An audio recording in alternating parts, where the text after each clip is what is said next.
Assalamualaikum warahmatullahi wabarakatuh. Perkenalkan, nama saya Risma Damayanti, Prodi D3 Keperawatan tingkat 3B. Di sini saya akan melakukan tindakan pemeriksaan fisik jantung paru.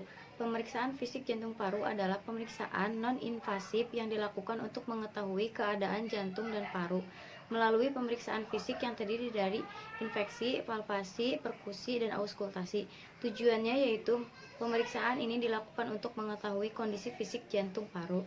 Indikasinya yaitu pemeriksaan fisik rutin atau check up. Yang kedua, penilaian beberapa gejala seperti nyeri dada, napas pendek, pusing, dan pingsan. Setelah itu kita informasikan kepada pasien. Assalamualaikum. Selamat pagi, Pak. Perkenalkan, saya perawat Risma. Di sini saya dinas dari jam 7 sampai jam 2 siang ya, Pak. Apa benar dengan Bapak Nova? Usia 28 tahun? Baik, saya cek dulu ya, Pak, di gelangnya. Ya, benar ya, Pak. Baik, Pak, di sini saya akan melakukan tindakan pemeriksaan jantung Bapak. Tujuannya itu untuk mengetahui kondisi jantung Bapak. Apakah Bapak bersedia? Baik, Pak, izinkan saya untuk merapikan alat terlebih dahulu ya, Pak. Sebelum merapikan alat, kita tutup sampiran, terus kita cuci tangan menggunakan antiseptik gel.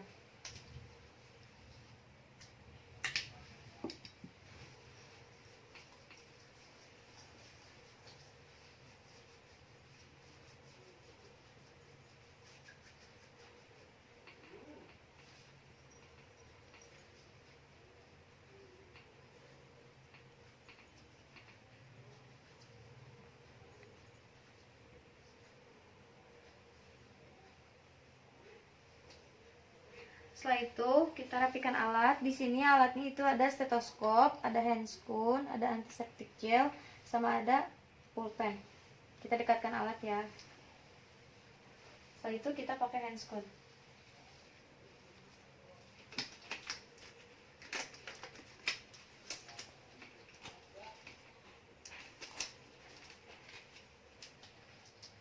Setelah itu kita posisikan pasien. Bapak posisinya mau tiduran. Setelah itu kita minta izin ke si Bapak untuk membuka baju. Bapak dibuka bajunya ya, Pak, mau dibantu atau sendiri? Setelah itu kita lakukan inspeksi. Kita lihat dulu perikardiumnya simetris atau tidak, terus ictus cordisnya itu berdenyut atau tidak. Biasanya kalau yang kurus itu kelihatan denyutannya, tapi yang badannya berisi atau gemuk juga kelihatan itu tetap normal. Terus setelah itu kita lihat ada massa atau tidak, ada jaringan parut atau tidak. Abnormalnya ictus cordis itu jika denyutannya bergeser ke kanan, dia mengalami RVH atau right ventricular hypertrophy atau pembesaran jantung sebelah kanan. Kalau misalnya denyutannya bergeser ke kiri, berarti dia mengalami LVH atau left ventricular hypertrophy, pembesaran jantung sebelah kiri. Setelah itu kita lakukan palpasi. Yang pertama itu ictus cordisnya di ICS 5 midclavicula sinistra.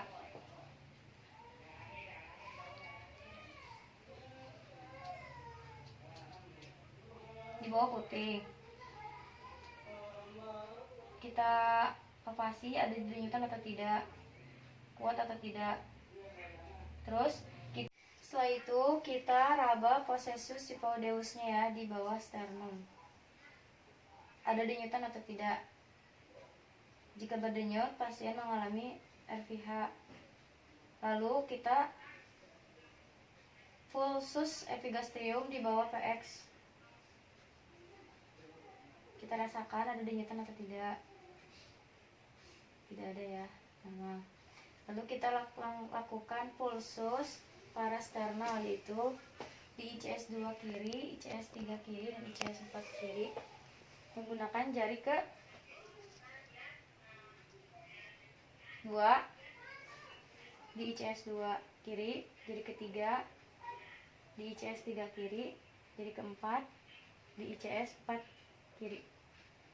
Rasakan ada denyutan atau tidak? Normalnya tidak ada denyutan.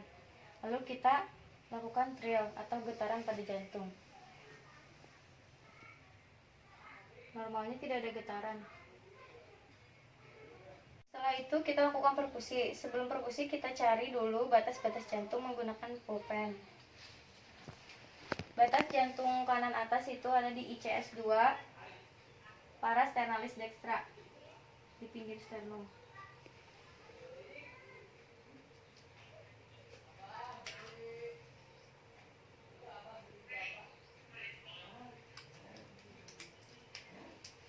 Batas jantung kiri atas itu di ICS 2, parasternalis sinistra.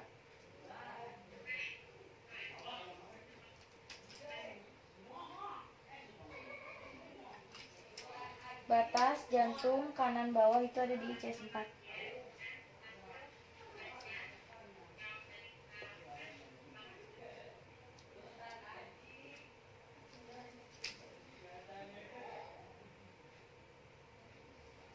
Batas jantung kiri bawah itu ada di ICS 5, mid clavicular sinistra.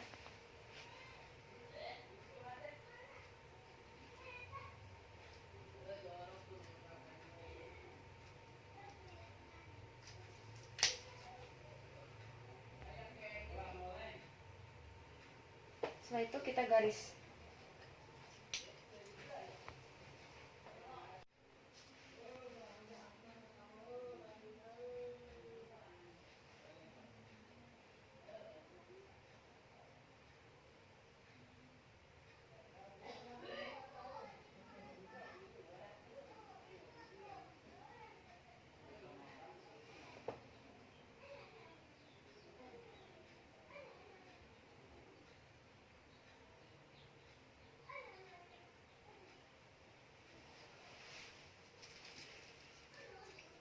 Setelah itu kita langsung perkusi ya.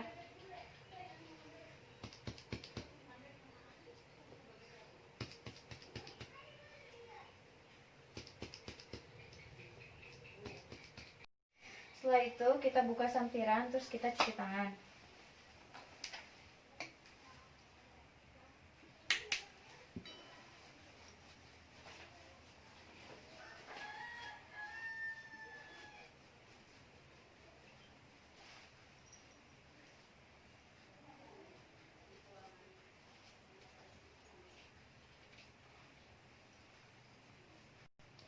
Lalu setelah itu kita lakukan pendokumentasian, yaitu ada nama, hari, tanggal, respon pasien, dan juga hasilnya. Terima kasih. Itu kita lakukan info konsen kepada pasien. Assalamualaikum Pak. Selamat pagi. Kenalkan, nama saya Perawat Risma. Di sini saya dinas dari jam 7 sampai jam 2 siang ya Pak. Apa benar dengan Bapak Nova? Usia 28 tahun. Baik Pak, saya cek dulu ya Pak.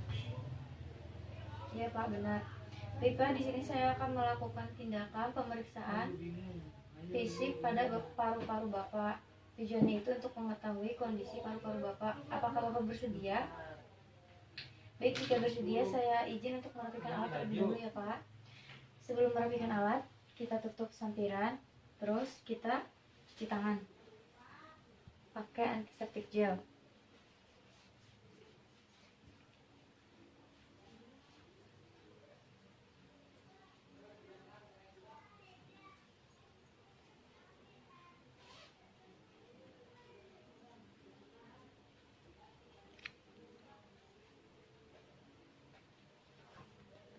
Setelah itu di sini kita akan rapikan alat. Alatnya itu ada stetoskop dan handscone. Kita dekatkan alatnya, lalu kita pakai handscone.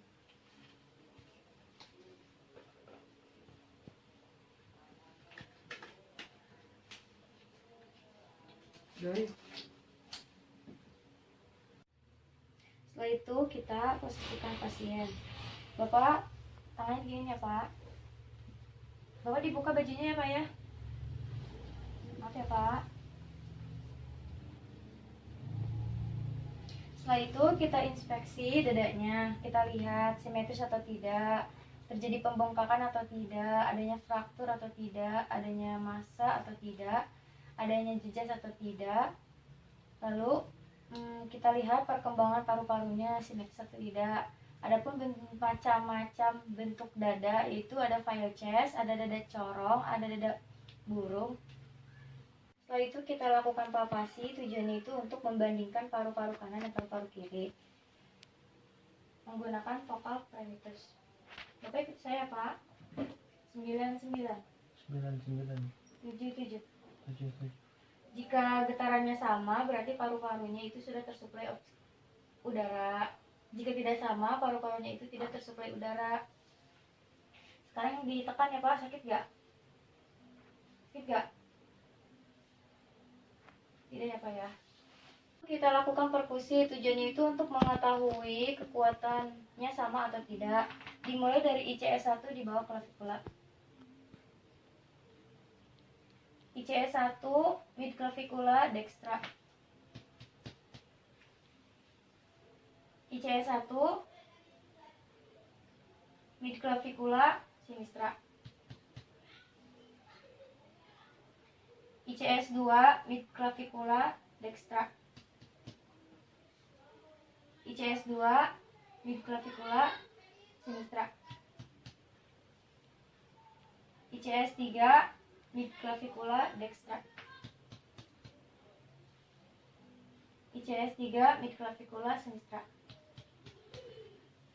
ICS 4 mid clavicula dextra. ICS 4 mid clavicula sinistra.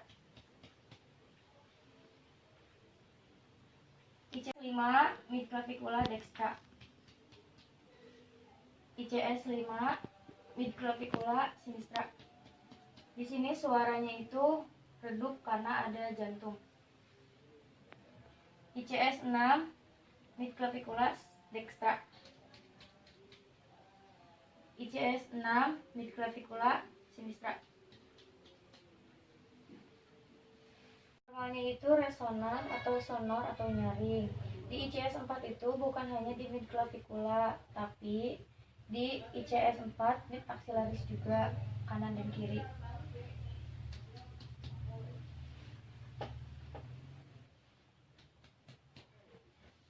Setelah itu kita lakukan auskultasi menggunakan stetoskop.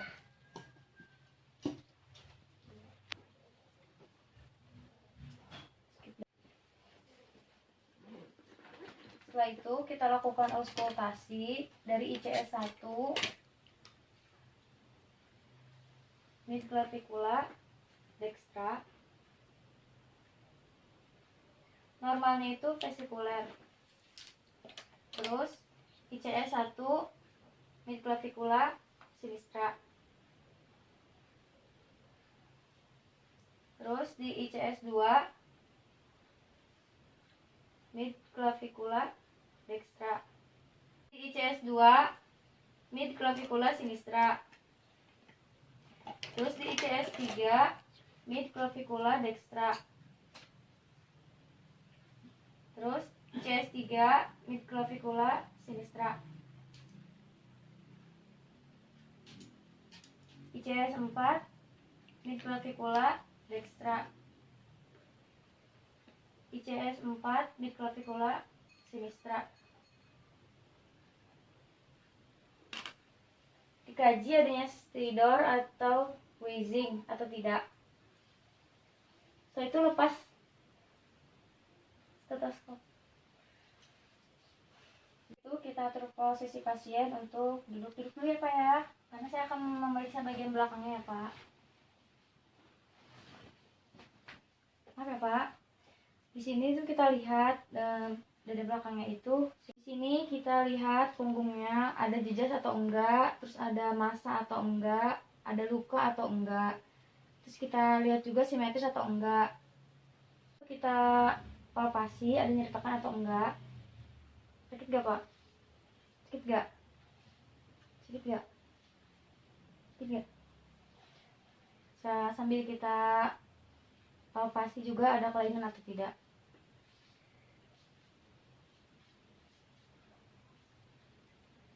Pak, vocal parameters. Ikuti saya ya, Pak. 99 77. Baik, Pak. Ayo Bapak tidurkan lagi.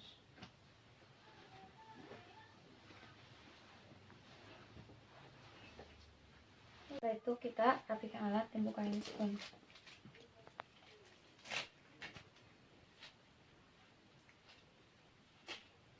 Setelah itu rapikan pasien.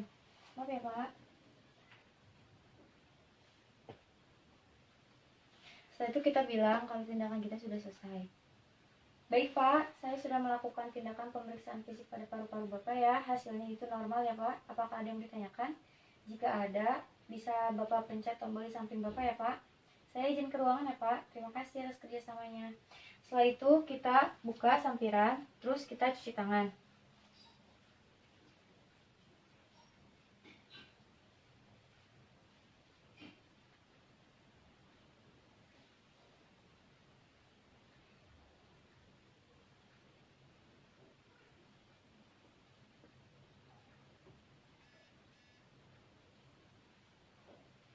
Setelah itu kita bawa alatnya ke nurse station, lalu kita lakukan pendokumentasian.